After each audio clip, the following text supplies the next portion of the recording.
Alkisah di Jawa Barat berdiri kerajaan Kuta Tangguhan yang dipimpin raja bernama Prabu Swarnalaya. Prabu Swarnalaya memimpin didampingi permaisurinya yang cantik yaitu Ratu Purbamana. Di masa kepemimpinannya pekerjaan ini cukup makmur, dan Prabu Swarnalaya sangat dicintai oleh rakyatnya. Dengan semua berkah yang didapatkan, ternyata Prabu Swarnalaya merasa bahagia. Hal ini karena setelah sekian lama menikah, Prabu Swarnalaya dan Ratu Purbamana belum dikaruniai keturunan. Setelah ditelusuri, ternyata penyebabnya adalah Prabu Swarnalaya sendiri yang melanggar pantangan berburu rusa di Gunung Mas. Hal itu dikatakan Nujum Istana yang mendapat wangsit bahwa tiap rusa yang dibunuhnya menjadi simbol hilangnya satu keturunan dari Prabu Swarnalaya. Rasa sedih dan penyesalan meliputi Prabu Swarnalaya karena merasa hal ini menjadi kesalahannya.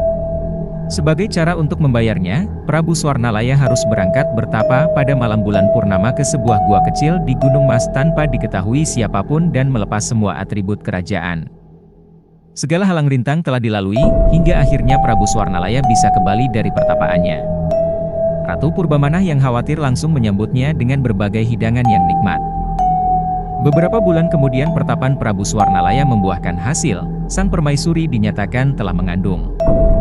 Setelah 9 bulan, Prabu Swarnalaya dan Ratu Purbamana akhirnya memiliki seorang putri cantik bernama Dewi Kuncung Biru.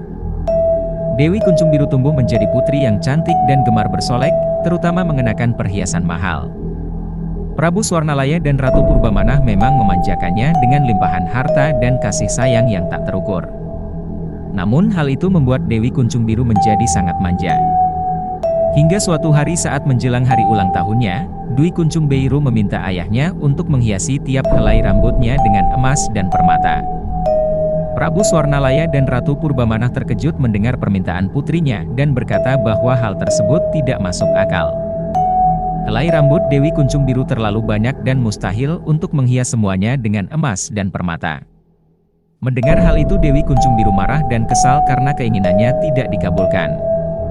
Kemarahan Dewi Kuncung Biru terdengar keluar istana, dan membuat rakyat tergerak untuk menyumbangkan harta mereka sebagai hadiah bagi sang putri.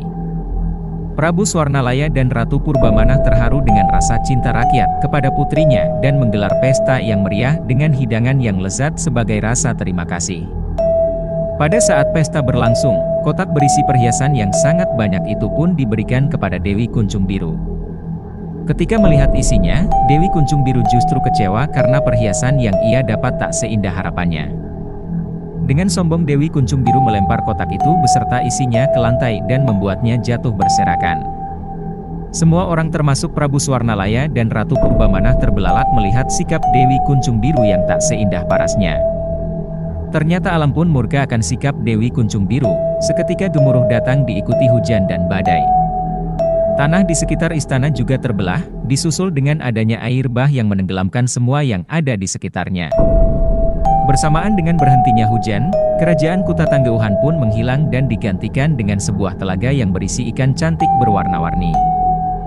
Lokasi telaga yang konon menjadi tempat tenggelamnya kerajaan Kuta Tangguhan kemudian dikenal hingga saat ini sebagai Telaga Warna.